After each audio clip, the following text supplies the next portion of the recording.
जय हिंद।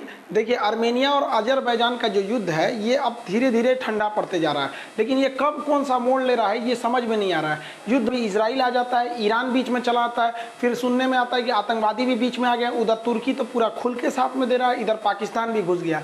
अभी आज की जो घटना है, ये अजरबैजान ने इतनी भयानक गलती कर दी है कि रूस भी अब इसमें एंट्री मार रहा है। अगर आप इधर देखेंगे नक्शा के हिसाब से यहाँ पर, तो ये आपका ये काकेशस देश में ये दो देश है। हालांकि इससे पहले वाले वीडियो में हम इनके लोकेशन पे ज़्यादा चर्चा किए थे। ये यहाँ नीचे वाला आर्मेनिया है और इस साइड वाला अजरबैजान है।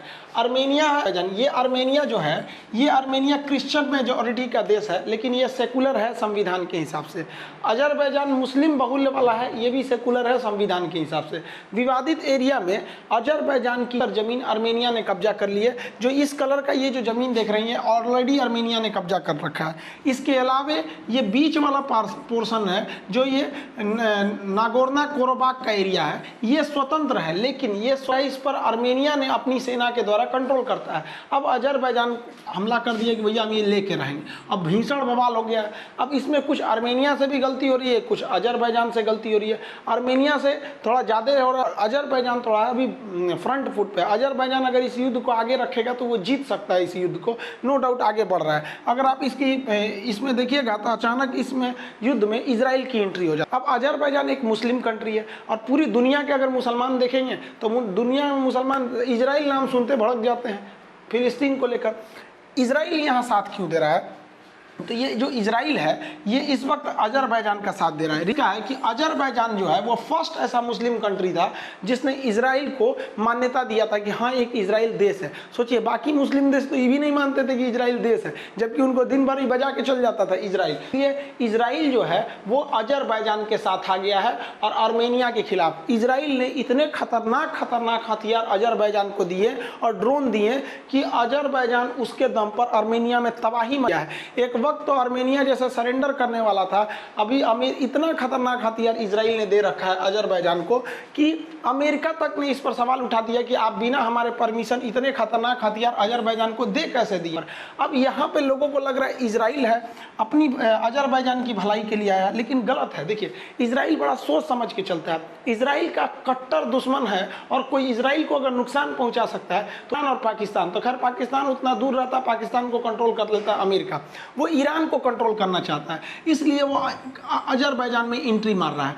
अगर वो अजरबैजान में एंट्री मारने में सफल हो गया तो नक्शा के हिसाब से देखिए तो ये वाला एरिया तो आपका ईरान है। अब ईरान की वो कितना करीब आ जाएगा यहाँ आने से, इसलिए ईरान खुद परेशान है। हसन रूहानी का स्टेटमेंट आया, वो कह रहे हैं कि कहीं ये युद्ध जो है आपसी देशों का युद्ध, ये पूरे रीजन में युद्ध नहीं, क्योंकि इनको पता है कि इजराइल आएगा तो यहाँ से मार के चल जाएगा यहाँ पर। और अगर आपको कुछ 6-7 महीने पहले का पता होगा तो ईरान के जो सेना प्रमुख थे सुलेमानी, उनको तो इराक में मार के गिरा दिया था, ड्रोन हमला से मार के गिरा दिया गया था उनके सेना प्रमुख को। इसलिए दुनिया की नज़र में इजराइल जो है भले अजरबैजान के साथ आ रहा है, लेकिन इंटरनेशनल पॉलिटिक्स में ना कब क्या पलटता है किसी को नहीं पता होता है। तो एक बात हकीकत है कि वो इजराइल जो है वो अजरबैजान के फेवर में आ रहा है, लेकिन इसका जो मुख्य रीजन है वो ईरान को दबाने के लिए आ रहा है। लेकिन ये भारत के लिए एक अच्छी खबर है कि जिस देश ने इजराइल को मान्यता दिया, इतने युद्ध परिस्थिति में होने के बावजूद, तमाम विरोध के बावजूद इजराइल खड़ा रहा।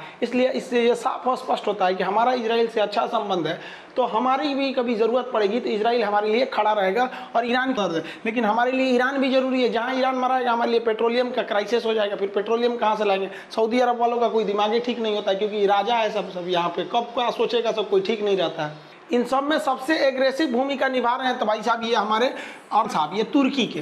तुर्की अपने आप को ना मुस्लिम जगत का नया लीडर बताना चाहता है। और अगर देखेंगे तो अजरबैजान से इसकी सीमा भी लगती है हल्की सी नीचे से, अजरबैजान के एरिया से, और ये अजरबैजान को खुला सपोर्ट कर रहा है और ये दर पर्दा आपको मुसलमानों का लीडर बता रहा है। अब तुर्की के साथ एक अजीब टाइप का कंट्रोवर्सी है। तुर्की जो है वो एक नाटो का देश है। नाटो देश होने की वजह से इस पर कोई दूसरा देश हमला करेगा नहीं, क्योंकि हमला करेगा तो बाकी कि नाटो के 29 देश हमला कर देंगे, जिस प्रीवियस क्लास में प्रीवियस वीडियो में हम बता चुके हैं। अब इसका इसी के साथ साथ रूस से भी बड़ा बेहतर संबंध है। रूस इसके करीब में है, देखिए ना, जस्ट ऊपर में ये रूस है। रूस से ये S-400 मिसाइल खरीद चुका है। अब सोचिए हम लोग जिस S-400 के लिए डील कर रहे थे, ये ऑलरेडी डील कर चुका है और इसने S-400 मिसाइल को एक्टिवेट कर रखा है। अब यहाँ से आर्मेनिया का जहाज उड़ता है तो ये मार के गिरा देगा वहाँ पर, और उधर अजरबैजान हमला नहीं रोक रहा है यहाँ पर। हालांकि तुर्की के एग्रेशन को देखते हुए ये सऊदी अरब ने तुर्की के बड़ा खिलाफ गया है, क्योंकि सऊदी अरब वाला जो है ना मनबड़ होता है, सभी सब पूरा भेड़ा है सब। यहाँ पे सलमान खुशीदी की हत्या करा दिया गया था सऊदी अरब ने, जिसका खुल के तुर्की ने कहा कि इन्हीं लोगों ने हत्या कराया था। हालांकि तुर्की का जो सऊदी से विवाद है बहुत पुराना है। अगर आपको ऑटोमन साम्राज्य याद होगा तो ये दुनिया में इतना बड़ा साम्राज्य था जो 3 महाद्वीप में फैला था। ऑटोमन साम्राज्य जो ग्रीन वाला, ये ऑटोमन साम्राज्य की तबाही हो गई। यहाँ पर तुर्की है, जो वर्तमान में तुर्की है, ये ऑटोमन साम्राज्य का अवशेष कह लीजिए। तो इस ऑटोमन साम्राज्य को तबाह करने के लिए अगर यहाँ देखेंगे तो अभी का पाकिस्तान और यहाँ पर इंडिया है, ये है आपका सऊदी है। तो भाई साहब ये जो सऊदी अरब के राजा लोग थे ना, इन्होंने ही तुर्की की इसकी ऑटोमन साम्राज्य की फाइल निपटाने का प्लान बना लिया था।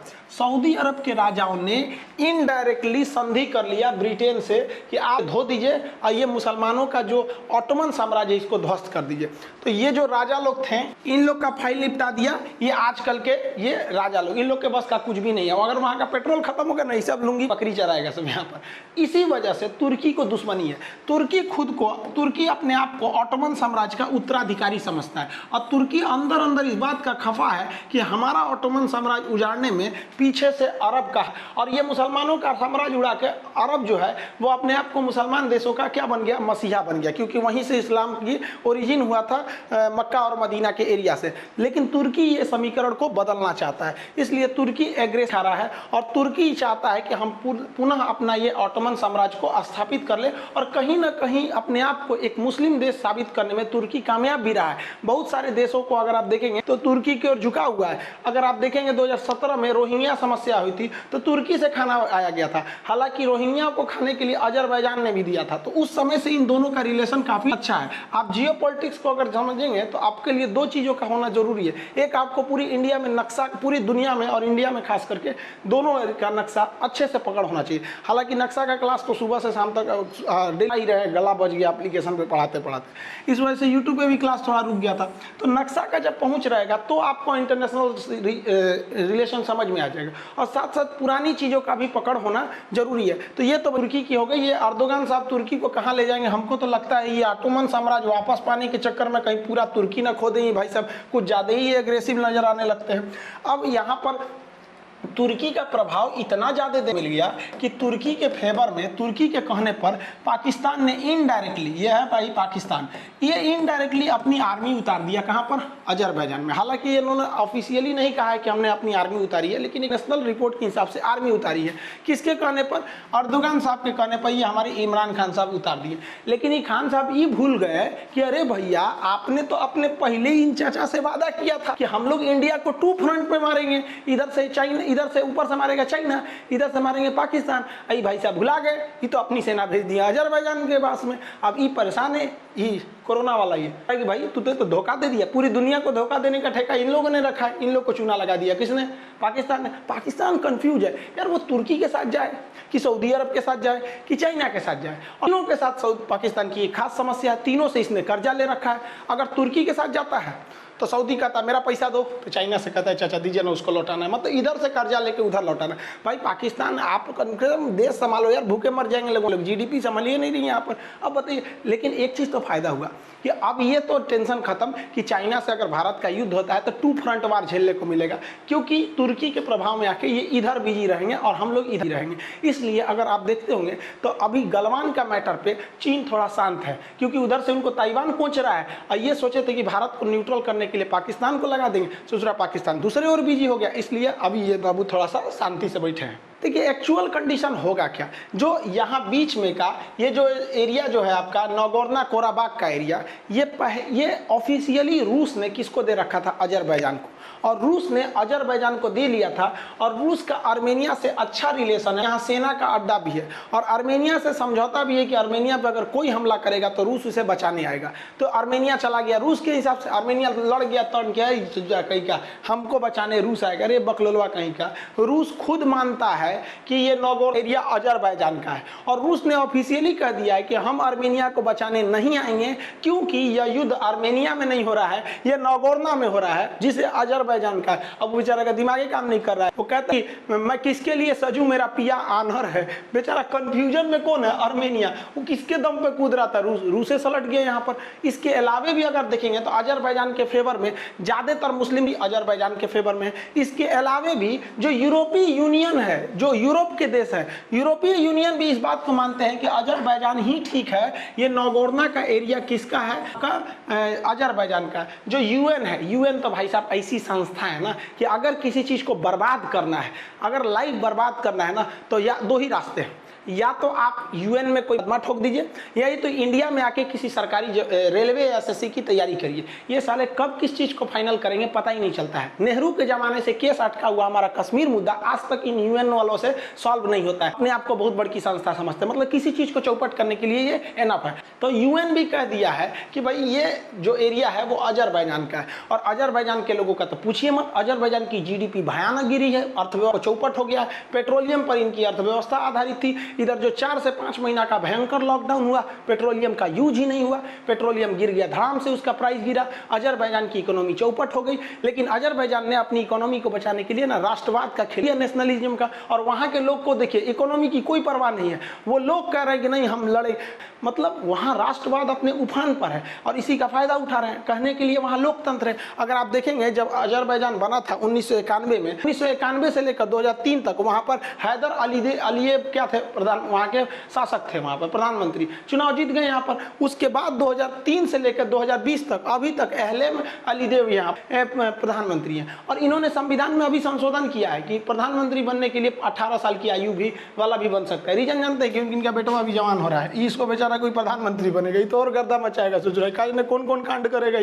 तो ओवरऑल देखेंगे तो पलड़ा किसके पास भारी है, अजरबैजान के पास भारी है। लेकिन कहा जाता है ना कि जब इंसान का नसीब खराब रहता है ना तो ऊंट पे बैठे आदमी को कुत्ता काट लेता है। यही कुत्ता काट लिया किसको, अजरबैजान को। मिसाइल गिर गया कहाँ पर, रूस में गिर गया। अब रूस भड़क गया, गिरे छोटा कहीं का, तो हम डायरेक्ट ना इनडायरेक्ट बचाइए रहे थे, तो हमरे उड़ के मिसाइल मार दिया। अब रूस ने ऐलान कर दिया कि हम बीच में आ रहे हैं। अब देखिए क्या होता है। अब जहां तक तो ऐसा लगता है कि रूस किसी की ओर से नहीं जाएगा, क्योंकि रूस इसी में नहीं है, क्योंकि अगर रूस अजरबैजान को ज्यादा दबाव बनाएगा तो तुर्की उसके उधर आ जाएगा यहाँ पे। तो ये अभी समझिए कि युद्ध विराम की स्थिति में है। भारत को इससे कोई लेना देना नहीं है भैया, भारत को साइडे में रहने की जरूरत है, क्योंकि हमारी जो जरूरत है वो सबसे है। हम लोग को भैया इजराइल भी चाहिए क्योंकि हथियार देता है। हम तो चाहते हैं कि भैया ईरान भी जिंदा रहे, पेट्रोलियम मिलता रहेगा, आर्मेनिया भी अच्छा से रहे, हम हथियार बेचेंगे, अजरबैजान भी रहो भैया, हमें पेट्रोलियम रहेगा, कोई दिक्कत नहीं है। और ये युद्ध थोड़ा बहुत चलते भी रहे, क्योंकि पाकिस्तान उलझा रहेगा तो इसका सपना टूट जाएगा टू फ्रंट वार का, यानी युद्ध में भी फायदा, युद्ध बंद हुआ तो भी फायदा। इसलिए हम लोग को इसमें मच में पढ़ने की जरूरत नहीं है। भाई भी मर यहाँ पे तो हम क्या करेंगे, हम लोग बोले थे जाके युद्ध लड़ो। मोदी जी आप टेंशन नहीं लिए, आप 2 चीज पे ध्यान दीजिए, अभी बिहार में इलेक्शन है उस पर ध्यान दीजिए, और दूसरा इन पे थोड़ा ताइवान पे ध्यान दीजिए।